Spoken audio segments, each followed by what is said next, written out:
Welcome back to News Across Nigeria. In Plateau State, the warring herdsmen and the farmers are not laying down the gauntlet.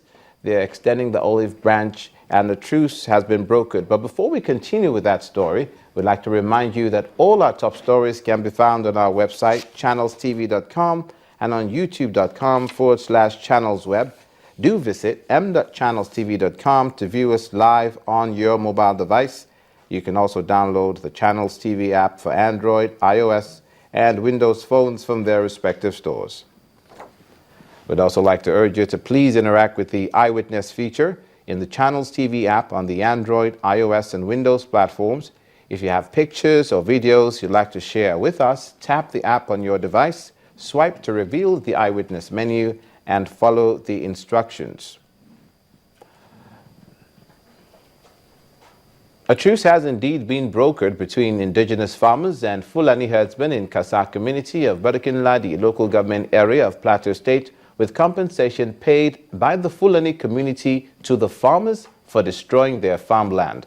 The truce was brokered by the special task force in the state, Operation Safe Haven, with the commandant, Major General Tegbo Ude, calling on members of the community not to take the law into their own hands and avoid reprisal attacks wherever there is an issue, but rather report to appropriate authorities. 2 weeks ago, the farms of these farmers from Kasa in Barkin-Ladi local government area were destroyed by cattle breeders grazing in their community. What would have degenerated into a bloody communal clash was averted following the quick intervention of the Nigerian army. Like I said during my various town meetings with all stakeholders, that we are adopting mandatory payment of compensation for any farmland that is deliberately destroyed or any cow that is killed. And you can all agree with me that this is yielding dividends. This is one sight you don't see every day. Herdsmen sitting with farmers in a peaceful mood. But that's the mood here at the Operation Safe Haven headquarters in Jos Plateau State. The meeting seems to be yielding results. The cattle breeders have agreed to pay compensation. We have agreed to pay the compensation that they agree with the farmers. But it's not the compensation that matters. What matters most is to stop the mischief. Representatives of the local government, the youth, and the traditional council also agree to the peace talk. I always say this: most of this one that they are always here with them, they're not even the one grazing. They are little children that take them there for grazing, and the little children they just leave their cows and go and just destroy it, and they're here. And we always say that if they go home and implement these issues to their children at home, in fact, we are not having this problem. So we always like to advise them, once if you have a meeting like this, let them go home and implement that one to their children at home so that they will know what exactly is going on, because we are really in peace and we need peace. We are appealing that this thing, it has happened in so many ways, so many times. They will say, yes, we will pay. After they pay, they will still go back and repeat it again. We don't want that to occur again. We want to see everywhere we can move free, work on your farm free, and that too will bring the peace itself. This is the first time this kind of meeting and intervention is taking place. Everyone hopes that it is sustained so that there will be peace in not just Plateau State, but across the nation. Widows of Nigerian soldiers and police slain in the war front in northeast Nigeria are crying out for help to support their orphaned children. Most families of the slain soldiers are yet to access the death benefits of their breadwinners years after they were killed or reported missing in action.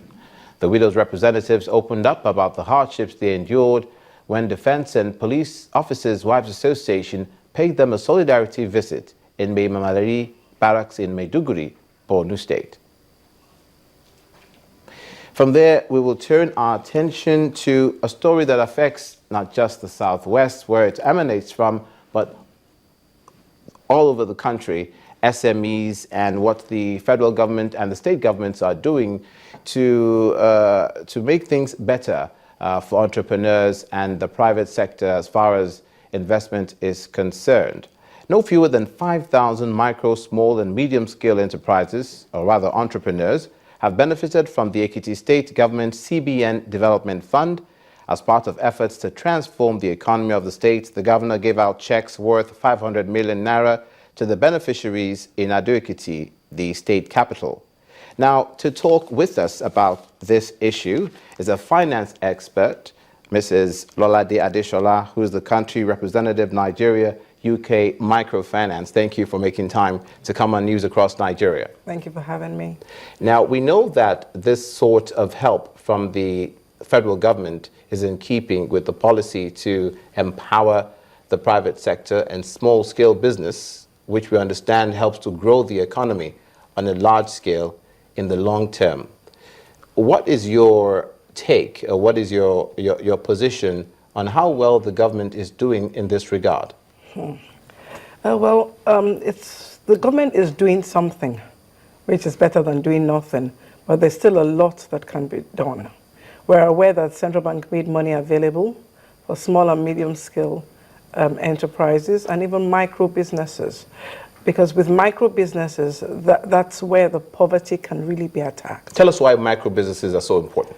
Okay, we say so many Nigerians are living below the poverty line, and the way they can get a hand up, not a handout, is for small amounts of money to be made available to them to do small businesses.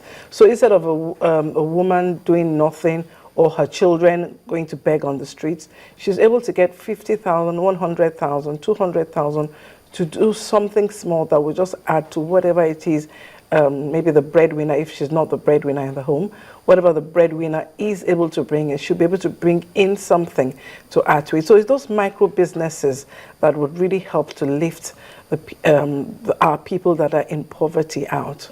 The fund coming from the Central Bank of Nigeria, how easily should it be accessible to the microfinance banks and the SMEs at the state level?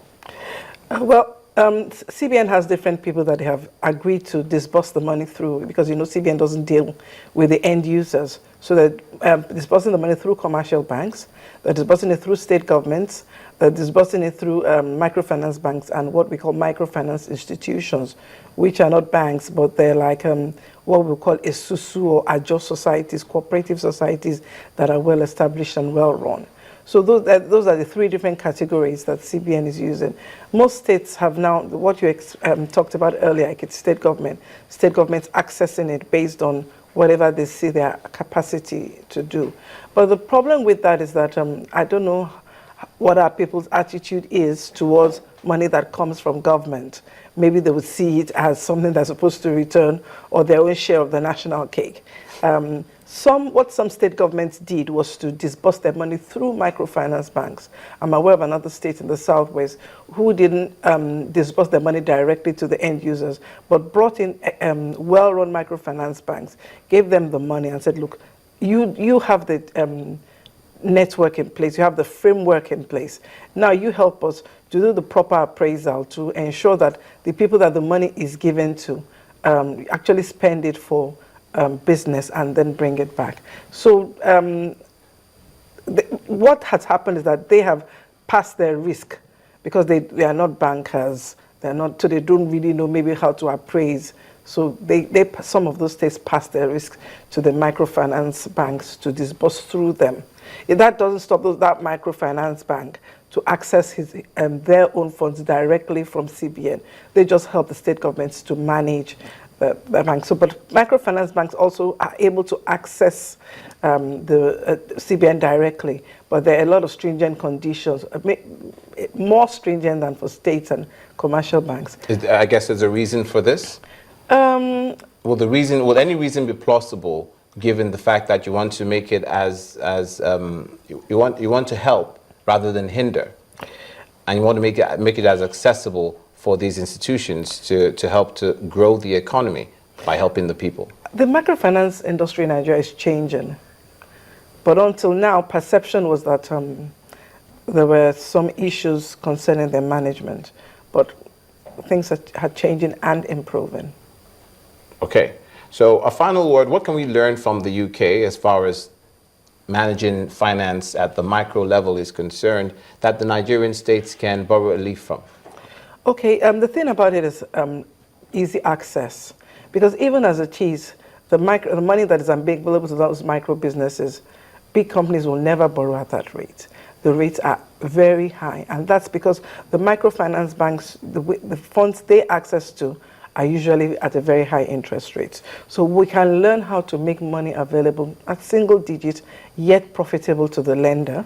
And then we can also make it more readily available, collateral and all those other things that we normally ask for. We know they don't have it, the micro businesses. So it's more a matter of the goodwill and they have been able to generate and the reputation they've been able to generate while they were doing the business they're doing. Thank you so much for coming on News Across Nigeria. Thank you for having me. We're speaking with a finance expert. She's the country representative, Nigeria, UK Finance, Mrs. Lolade Adeshola. You're watching News Across Nigeria. When we come back, the plight of students of Bayelsa State who are on scholarship in the UK but haven't had their tuition fees paid. Please stay with us.